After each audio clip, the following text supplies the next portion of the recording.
जम्मू कश्मीर में आज तीसरे फेज की पोलिंग हो रही है और सुबह से ही अब लोग जो हैं वो यहाँ पर पहुँचना शुरू हो गए हैं। आप तस्वीरों में यहाँ पर देख सकते हैं, इस समय हम गांधीनगर में यहाँ पर government girls higher secondary school में मौजूद हैं और यहाँ पर कई पोलिंग बूथ जो हैं वो बनाए गए हैं और यहाँ पर अब जो लोग हैं वो अपने पोलिंग में यहाँ पर अपने वोट का इस्तेमाल करने जो है वो यहाँ पर पहुँच रहे हैं। इसके साथ ही आप देख सकते हैं कि सुरक्षा के किस तरीके के इंतजाम हैं। जम्मू कश्मीर पुलिस के साथ यहाँ पर पैरामिलिट्री फोर्स के जवान जो हैं उनको यहाँ पर तैनात किया गया है और इसी तरीके से जितने भी सेंसिटिव यहाँ पर पोलिंग बूथ हैं वहाँ पर जो पैरामिलिट्री फोर्स है उसकी एक्स्ट्रा डिप्लॉयमेंट जो है वो यहाँ पर की गई है। लेकिन साफ तौर पर आप यहाँ पर तस्वीरों में देख सकते हैं कि किस तरह का उत्साह जो है वो यहाँ पर जम्मू कश्मीर के लोगों में यहाँ पर नज़र आ रहा है और बड़ी तादाद में लोग जो हैं वो यहाँ पर वोट डालने यहाँ पर पहुँच रहे हैं।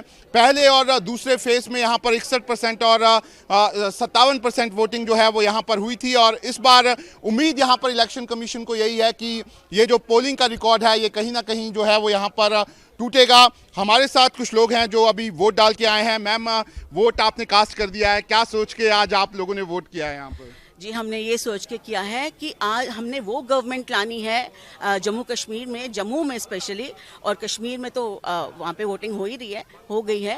तो जो जनता के लिए काम करे, जो डेवलपमेंट के हमारे भारत को विकसित करने के लिए काम करे, जो ऑलरेडी विकसित कार्य हो रहे हैं इतने सारे, उनको देखते हुए हमने वोटिंग की है आज। और साथ में जीरो टॉलरेंस अगेंस्ट टेररिज्म होना चाहिए, जैसे कि हमारे माननीय प्रधानमंत्री जी ने अभी रैली में कहा था कि अगर टेररिज्म खत्म हुआ है तो वो इस पार्टी की वजह से हुआ है जो अभी सत्ता में सेंटर में है। लेकिन आपको लगता है ये पहला चुनाव है, मतलब वो अधिकार खासकर वेस्ट पाकिस्तानी रिफ्यूजी वाल्मीकि समाज, आपको लगता है ये अधिकार उनको पहले ही मिल जाने चाहिए? पहले मिलने चाहिए थे। ये क्यों नहीं मिले? क्योंकि पिछले 70 सालों से जो पार्टीज थी उन्होंने कभी ये अधिकार के लिए सोचा ही नहीं, कभी किसी लो क्लास लो मार्जिनलाइज सोसाइटी के लिए सोचा ही नहीं। लेकिन अब आप देखिए वाल्मीकि समाज कितने खुश हैं, उनको आज उनके हक मिले हैं, वो वोटिंग करने के लिए आए हैं। साथ में ओबीसी समाज देखिए, आप पहाड़ियों को देखिए, आप कश्मीरियों को देखिए, उनके लिए रिजर्वेशंस है, पीओजेके को देखिए, उनके लिए है। तो आप ये देखिए विकसित कार्य जो डेवलपमेंट हमारी कंट्री में हो रही है, हमारे देश में हो रही है, वो किसने किया है। ठीक है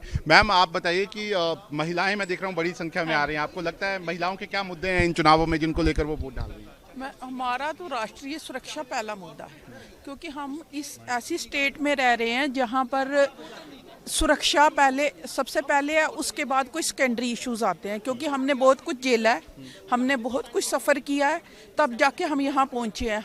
हमारे राइट्स ही नहीं थे, हमारे कोई जम्मू एरिया में कोई डेवलपमेंट का काम ही नहीं हुआ।